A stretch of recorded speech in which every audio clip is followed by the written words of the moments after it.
Konon, ada sebuah kampung yang tidak pernah disebutkan di peta, karena ia tidak ingin ditemukan, dan mereka yang mencoba pulang dari sana tidak lagi menjadi manusia. Musim kemarau tahun 2004 menjadi yang terpanjang dalam catatan lokal. Tanah retak, daun berguguran sebelum waktunya, dan malam-malam menjadi lebih dingin dari biasanya. Di tengah kota yang penuh hiruk-pikuk, seorang pria bernama Yusuf menerima telepon dari istrinya Dina yang mengatakan bahwa putri mereka, Raya, telah berubah.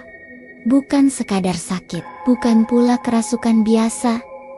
Dia memanggil namamu, tapi dengan bahasa yang bukan bahasa, kata Dina. Suaranya terdengar tercekat. Awalnya, Yusuf mengira ini hanya akibat stres atau trauma. Raya baru saja mengalami demam tinggi dan beberapa malam tidur sambil menggertakkan gigi sambil menangis. Namun ketika Yusuf tiba di rumah dan melihat dengan matanya sendiri bahwa anaknya bicara dalam bahasa kuno dan tidak mengenal siapapun, ia sadar ini bukan gangguan medis. Raya menyebut kata-kata yang tak pernah mereka ajarkan. Wulang, kena, pambong. Dan tiap kali Yusuf mencoba merekamnya, suara itu hilang, ganti menjadi isakan lemah. Dina yang sejak kecil tumbuh dalam keluarga tradisional, mengingat satu nama, Kampung Bekandang, tempat kakeknya dulu tinggal, sebelum menghilang dari silsilah keluarga. Kampung itu, katanya tempat orang mencari kesembuhan terakhir, ucapnya. Yusuf tak percaya. Tapi, setelah 2 rumah sakit dan 1 psikiater anak gagal memahami kondisi Raya, mereka pun berangkat. Dina ditemani adiknya, Reva, remaja SMA yang dikenal cuek dan keras kepala. Reva baru saja selesai masa orientasi dan menganggap perjalanan ke kampung sebagai pelarian dari tekanan sekolah. Dengan 1 mobil kijang tua, GPS seadanya, dan peta lusuh dari lemari warisan keluarga, mereka menuju tempat yang bahkan Google Maps tidak kenal. Kampung Bekandang ternyata tidak bisa ditemukan begitu saja. Setiap orang yang mereka tanya memberi arah berbeda. Seorang pemuda di warung berkata, "Kalau kalian benar-benar ingin ke sana, jangan lihat ke belakang saat kabut mulai turun." Petunjuk yang terdengar seperti lelucon, namun 3 jam kemudian, mereka benar-benar diselimuti kabut tebal, mencekik, suara jangkrik lenyap. Sinyal hilang total. Yusuf ingin memutar balik, tapi jalan di belakang telah berubah menjadi hutan lebat. Padahal sebelumnya, itu adalah jalan aspal. Dan di tengah kabut itu, seorang lelaki tua berdiri di tengah jalan, memakai ikat kepala dari kain lusuh, dan memegang tongkat berujung tengkorak burung. "Sampai juga, cucu Sambi," katanya pada Dina.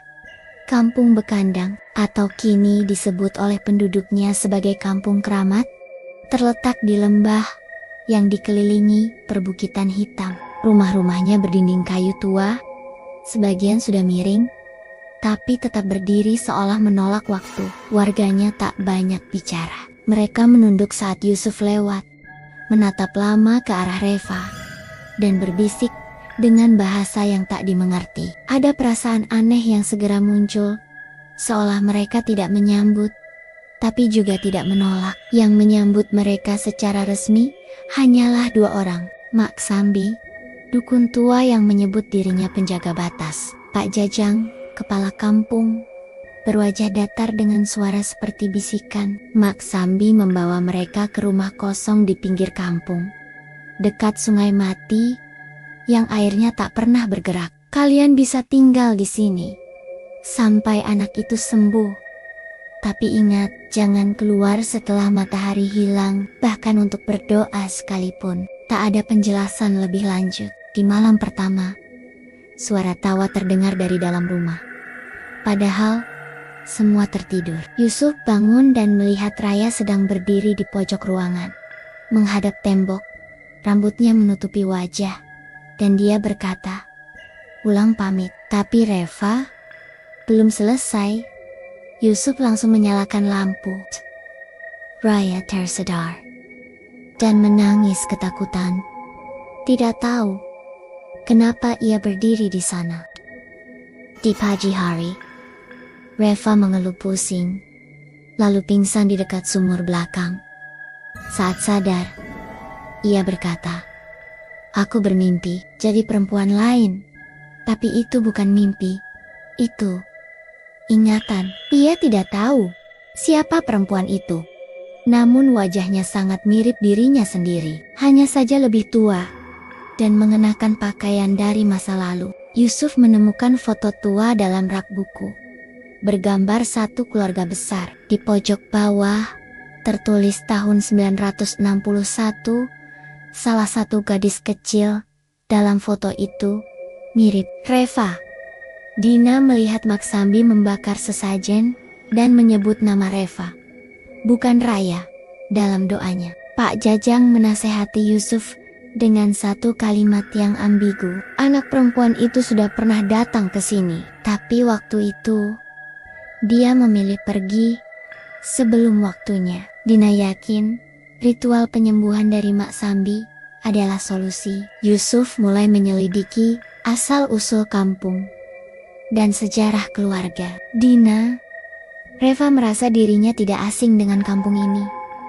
Ia bahkan bisa menebak letak rumah-rumah tertentu sebelum ditunjukkan. Seolah ia pernah hidup di sini, tapi tidak tahu kapan. Namun semuanya terasa terlalu kebetulan. Sudah terasa hawa gelapnya penjaga sandikala. Kampung ini menyimpan lebih dari sekadar rahasia.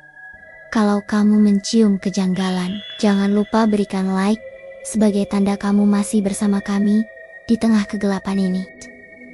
Klik subscribe dan aktifkan loncengnya karena malam belum selesai dan misteri baru saja dimulai. Tinggalkan jejakmu di komentar. Kami membaca semuanya. Malam keempat di Kampung Keramat terasa lebih dingin dari biasanya. Angin menggerakkan tirai jendela tanpa suara. Dari luar, terdengar bunyi aneh seperti suara logam dipukul perlahan. Yusuf terbangun dan melihat sesuatu di bawah ranjang Raya. Sebuah boneka kayu, berbentuk perempuan, berpakaian tradisional, dengan mulut dijahit benang hitam. Padahal mereka tidak pernah membawanya. Yusuf membuangnya ke sungai belakang. Tapi esok malam, boneka itu kembali di tempat yang sama, kini dengan mata diganti pecahan kaca. Setiap malam, Raya terus berbicara dalam bahasa aneh. Tapi kini, bukan hanya itu. Ia mulai menyebut nama-nama, Kinasi, Arimbi, dan Reva. Reva mulai mengalami mimpi berulang. Ia berdiri di tengah pelataran kampung, dikelilingi warga yang mengenakan kain putih dan memegang lilin di depan mereka. Ia dibakar hidup, tapi anehnya, dalam mimpi itu, ia tidak berteriak. Ia tersenyum. Dina yang makin tertekan, mulai kehilangan keyakinan. Ia memohon pada Maksambi untuk menggelar ritual, tapi sang dukun berkata, belum waktunya.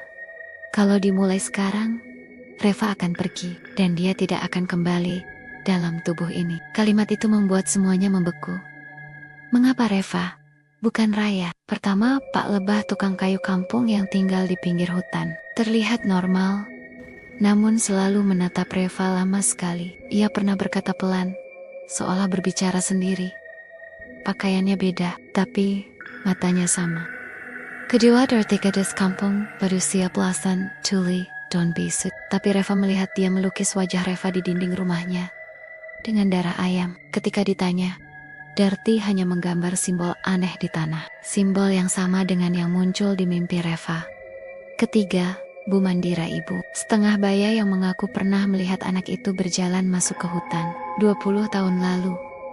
Tapi yang ia maksud bukan Raya, melainkan Reva.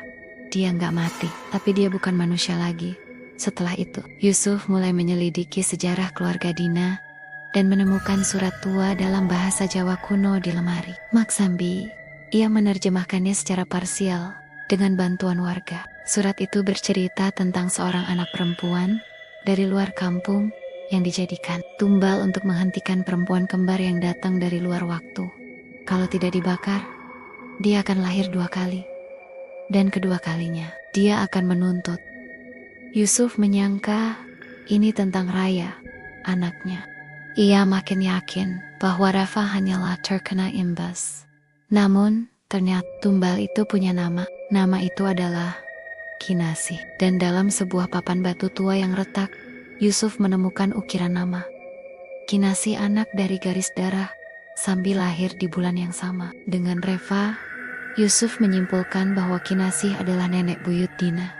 Tapi saat ia menanyakan hal ini pada Mak Sambi, sang dukun hanya menjawab, garis darah itu bukan milik Dina, tapi milik yang ikut tanpa diundang.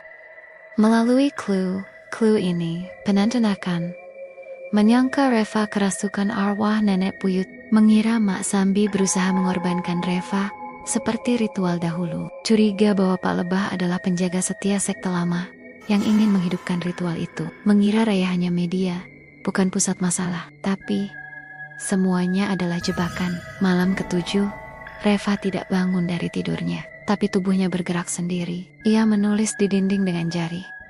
Aku kembali, tapi dia masih di sini. Yusuf memutuskan melarikan mereka dari kampung. Tapi mobil tidak bisa dinyalakan. Roda-rodanya tertanam dalam tanah, seolah ditelan bumi. Di dalam rumah, suara gamelan mengalun. Tak ada yang bermain musik. Dina melihat wajah Reva berubah dalam cermin. Bukan menjadi tua atau mengerikan, tapi menjadi wajah seorang bayi. Mak Sambi akhirnya mendatangi mereka. Kali ini, bukan dengan peringatan, tapi dengan fakta.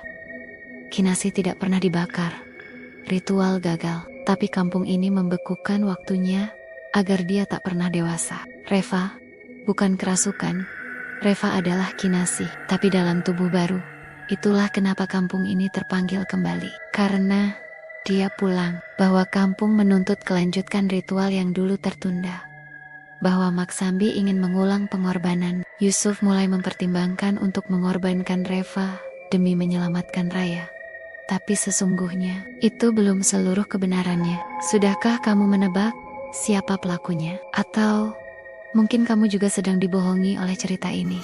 Subscribe sekarang dan tetap waspada, karena teka-teki ini belum selesai. Pada malam ke-10, suara-suara bergema di seluruh kampung. Warga membunyikan kentongan tanpa sebab. Reva terbangun dengan mata kosong, berdiri di pelataran rumah, mengucapkan kalimat terakhir dari ritual kuno. Ulang kena pambeng, kabeh kudu bali. Tiba-tiba, seluruh rumah berkabut. Yusuf mencoba meraih Reva, tapi dia telah hilang.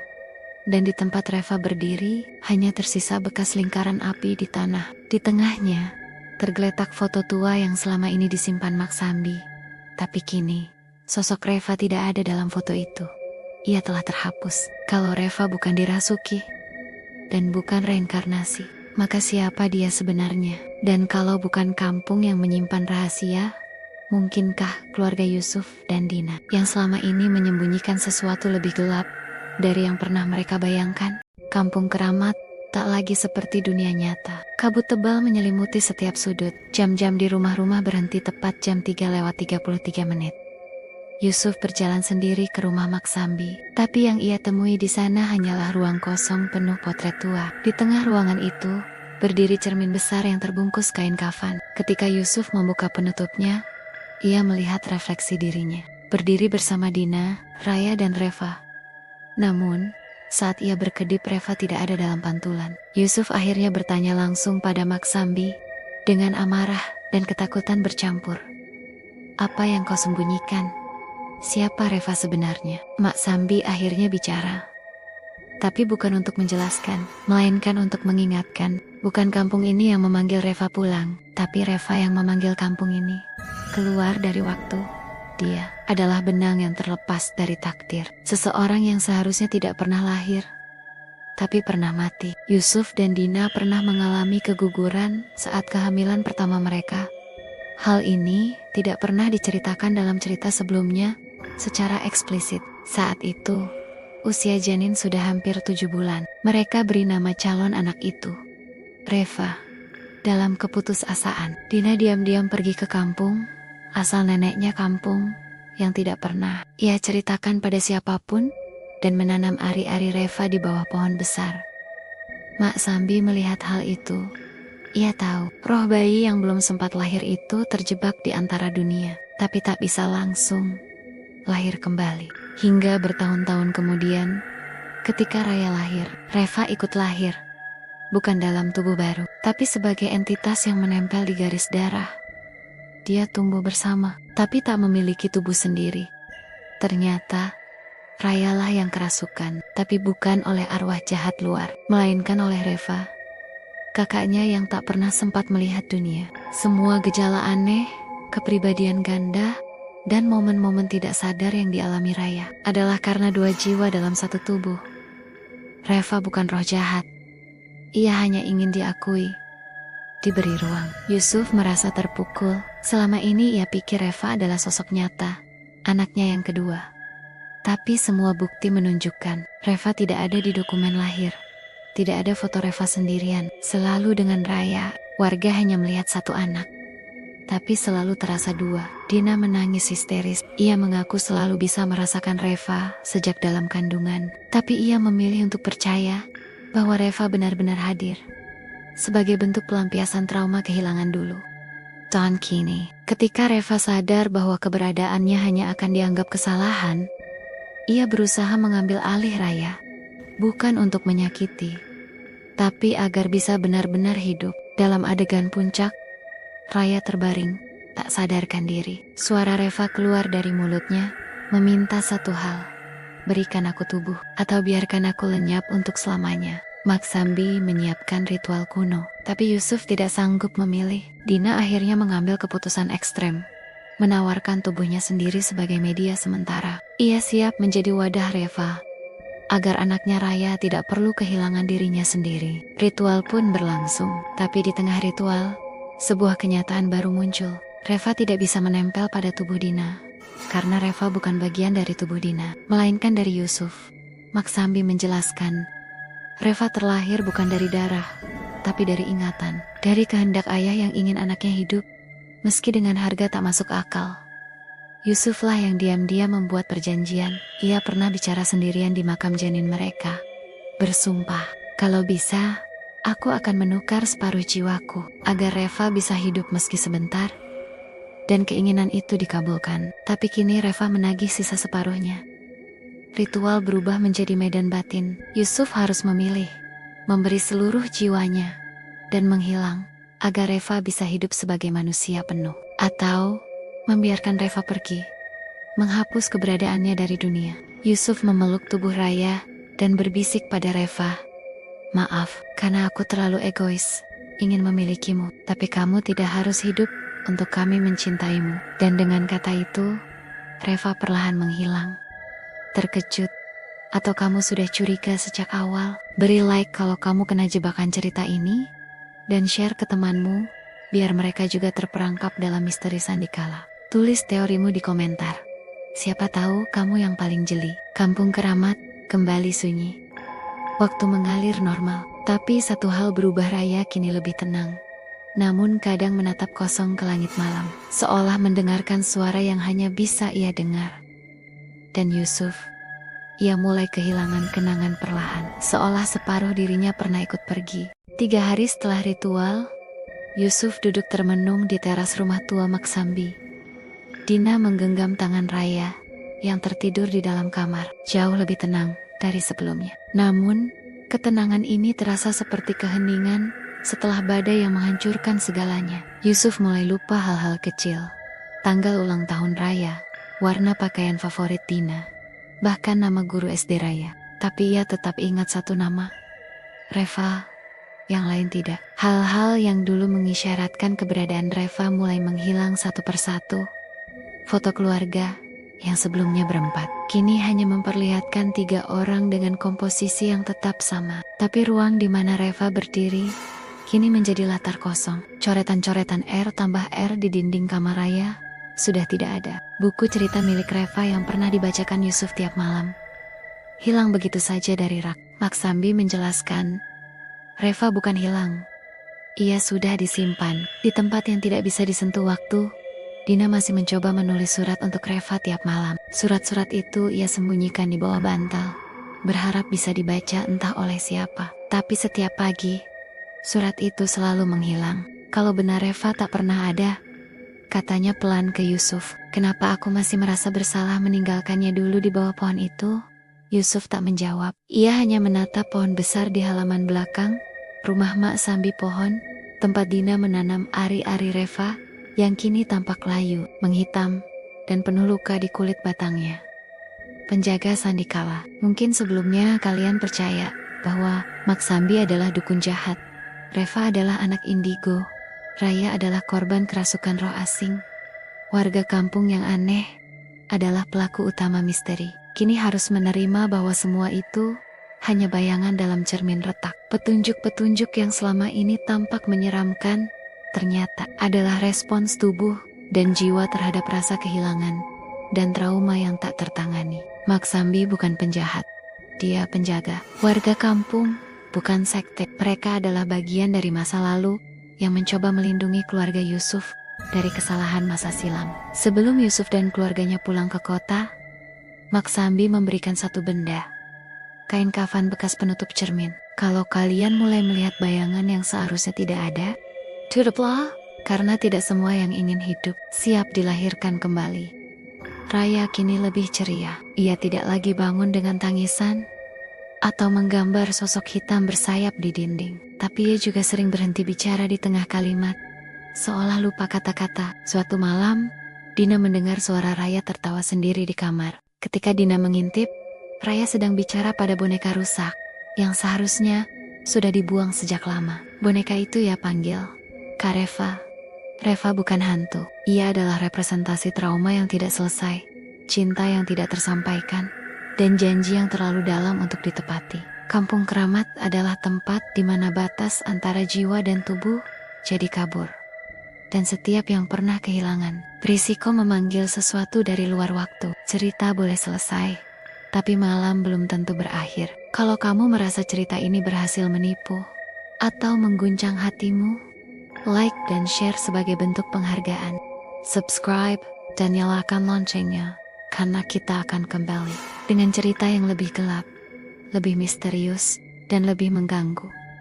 Komentarmu adalah cahaya dalam kegelapan ini. Suatu malam, Yusuf kembali bermimpi. Dalam mimpinya, ia berada di kampung itu, berdiri di depan pohon yang kini terbakar diam-diam dari dalam. Di antara bara, ada sosok kecil memunggungi Yusuf. Ketika sosok itu menoleh, ia tersenyum, tapi matanya kosong. Dan Yusuf terbangun dalam rumah yang bukan rumahnya. 3 bulan telah berlalu. Yusuf, Dina dan Raya kembali ke rumah mereka di kota. Kehidupan tampak kembali normal. Raya masuk sekolah. Dina mulai aktif menulis blog tentang kehilangan yang tak bisa dijelaskan. Dan Yusuf bekerja dari rumah, lebih sering menyendiri. Tapi satu malam, Yusuf terbangun karena mendengar suara langkah kecil dari arah loteng. Kereka Eyane, tidak ada siapa-siapa kecuali sebuah kotak mainan yang dulu milik Reva. Padahal mereka tidak pernah membawa kotak itu pulang. Hari-hari berikutnya dipenuhi gangguan kecil. Boneka di kamar Raya selalu berpindah posisi meski tak disentuh. Dina menemukan gambar Reva di sketchbook yang seharusnya sudah dibakar di kampung Keramat. Raya bicara dalam tidur, memanggil, "Ayah, aku sudah belajar berjalan. Aku bisa naik tangga sendiri sekarang." Semula Yusuf mengira ini hanya trauma yang belum sembuh. Tapi suatu malam, saat ia melihat pantulan wajahnya sendiri di cermin kamar mandi, ia menyadari sesuatu. Bayangannya tidak berkedip bersamaan. Mak Sambi pernah berkata, Reva tidak ingin membunuh.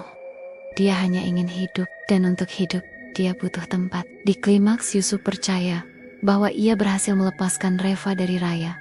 Tapi kenyataannya, Reva tidak pergi. Ia hanya berpindah. Saat Yusuf memeluk Raya dan berkata, "Maaf, karena aku terlalu egois, ingin memilikimu." Itulah momen transmigrasi jiwa terjadi. Reva tidak menerima pengusiran. Ia menerima warisan. Flashback halus memperlihatkan bahwa sejak akhir ritual di kampung, mulai berbicara dengan nada yang berbeda saat berbicara pada Dina dan Raya.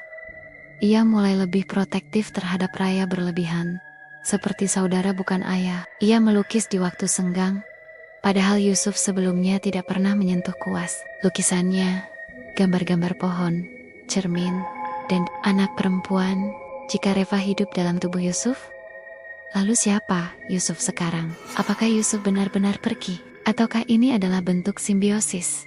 Dua jiwa saling membaur dalam satu tubuh. Raya, suatu malam, mendekati Yusuf dan berkata, "Aku senang Kak Reva sekarang bisa peluk aku tiap malam." Dan Yusuf tidak menjawab, tapi senyum kecil muncul dan matanya berkaca-kaca. Dina perlahan merasa Yusuf berubah. Ia mulai menulis jurnal pribadi. Dalam satu entry yang ditampilkan di layar penonton, "Kadang aku merasa tidur dengan orang yang ku kenal, tapi matanya bukan milik Yusuf. Mereka terlalu penuh rasa ingin tahu, terlalu muda." Ia mulai takut tidur di kamar yang sama, tapi tidak tahu kepada siapa ia harus bicara. Satu malam, ia bermimpi Yusuf berkata, "Aku tidak ingin menyakitimu, tapi kamu tidak bisa terus memanggilku Yusuf." Raya hilang dari rumah. Dina panik, mencari ke seluruh penjuru. Yusuf menemukannya di loteng, sedang berdiri diam di depan cermin besar, yang kini entah dari mana muncul kembali. Di balik pantulan cermin, terlihat Yusuf dan Reva berdiri berdampingan. Tapi Yusuf di cermin, tidak bergerak sama sekali, hanya tersenyum, seperti boneka. Ayah bilang, Reva hanya ingin melihat dirinya. Tapi yang Reva lihat, ternyata lebih cocok jadi ayah. Dina akhirnya membawa Raya menjauh dari Yusuf. Ia pindah keluar kota, menghapus semua jejak masa lalu. Tapi dalam narasi penutup, Raya yang kini remaja mulai menggambar lagi. Gambarnya, seorang perempuan kecil bersama seorang pria dewasa, bermata kosong. Dan di pojok gambar itu, tertulis dengan huruf kecil, "Ayah dan aku, tapi bukan ayah yang dulu." Ayah, cerita ini mungkin sudah selesai, tapi bayangan dari Reva belum tentu ikut pergi. Kalau kamu merasa tertipu, diganggu, atau malah ikut tenggelam dalam kisahnya, berikan like dan share sebagai penghargaan. Jangan lupa subscribe dan nyalakan lonceng karena misteri yang sesungguhnya seringkali dimulai justru saat kita mengira semua sudah berakhir. Ceritakan teorimu, penjaga Sandikala, karena mungkin hanya kamu yang benar-benar mengerti. Kini, pohon itu tumbuh lagi, hijau dan besar. Tapi jika diperhatikan, di akar pohon itu, ada sebuah tangan kecil mencuat perlahan, seolah meminta untuk ditarik keluar. Reva tidak pernah pergi, hanya menunggu tubuh baru.